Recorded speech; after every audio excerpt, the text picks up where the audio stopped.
Hello, welcome to Wild Writing in the Time of Corona.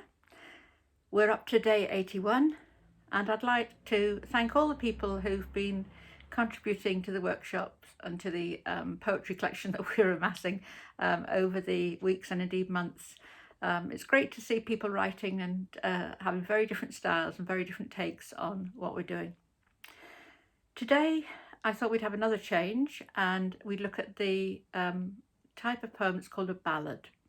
So a ballad, as the name suggests, is a narrative usually derived from a song. So therefore it's telling a very clear story.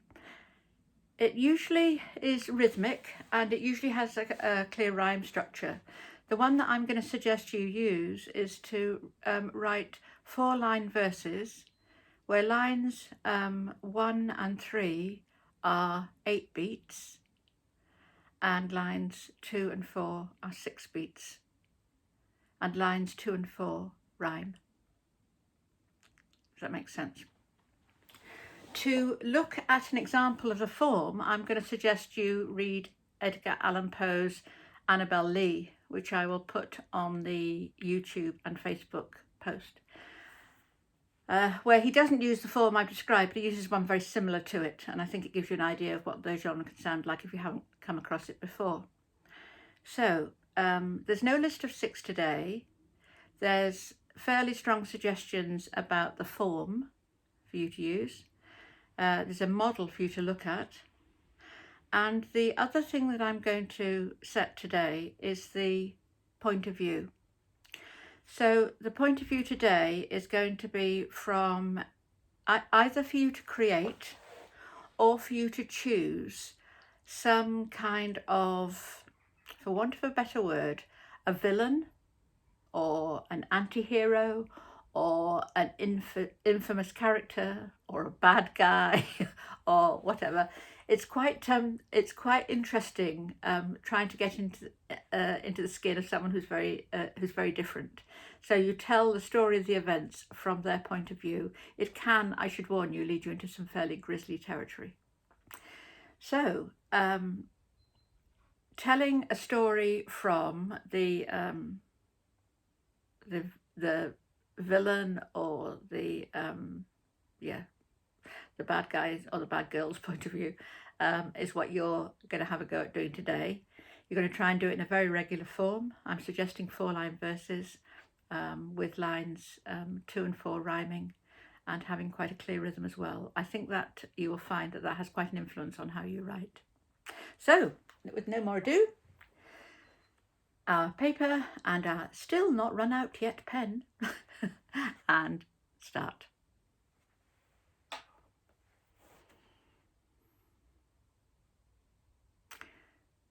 Welcome back from writing your ballad. I'm sure I will see how you got on, but I hope you enjoyed it. I've got to tell you that I had the funniest experience this morning. So I had written down that I needed to write this from a villains or a anti-heroes or infamous character. And I looked up lists of villains and films with villains in them, thought of all the nasty guys I could from, whatever nasty guys, the people, you know, Bonnie and Clyde's and whoever else for history, Moore's murderers, all sorts of people. And I really didn't want to write from their point of view. So in the end, I created a character, or characters I should say, and a very vague scenario.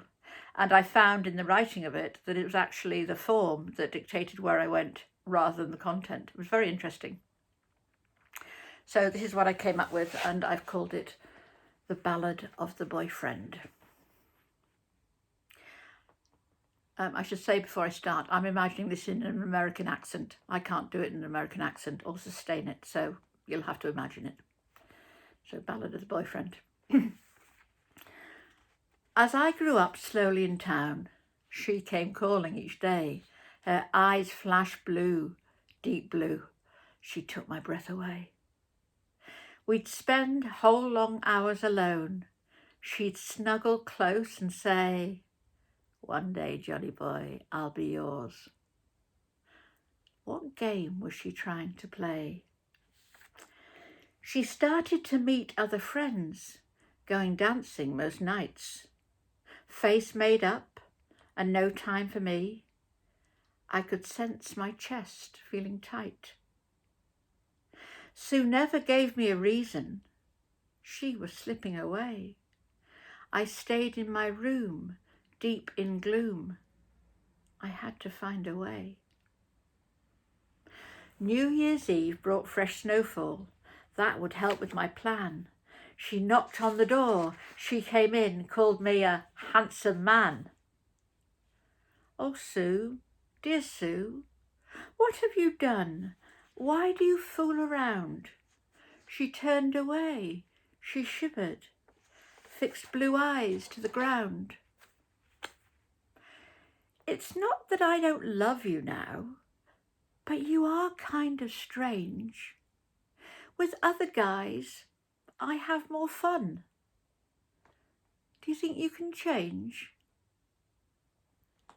So that was it. She loved me not. She thinks I'm weird and odd. She'd rather be with other boys. I'd rather she's with God. I led her deep to the den. I kissed her tenderly. We lay together on the rug. Well, this is fun, said she. Picking a cushion in my hand, I held it on her face. Lying on her, I kept her still, till silence filled the place. I ran away, ran far away, left her lying there. She'd had fun with me, she said so, and so I stopped it there. So that's my ballad. And I think I'm not sure how much I liked writing in the mind of a psychopath, but I've done it. And I hope you've had fun writing yours as well, and I look forward to hearing them and to welcoming you back tomorrow for day 82. You take care now and have a good day. Bye-bye.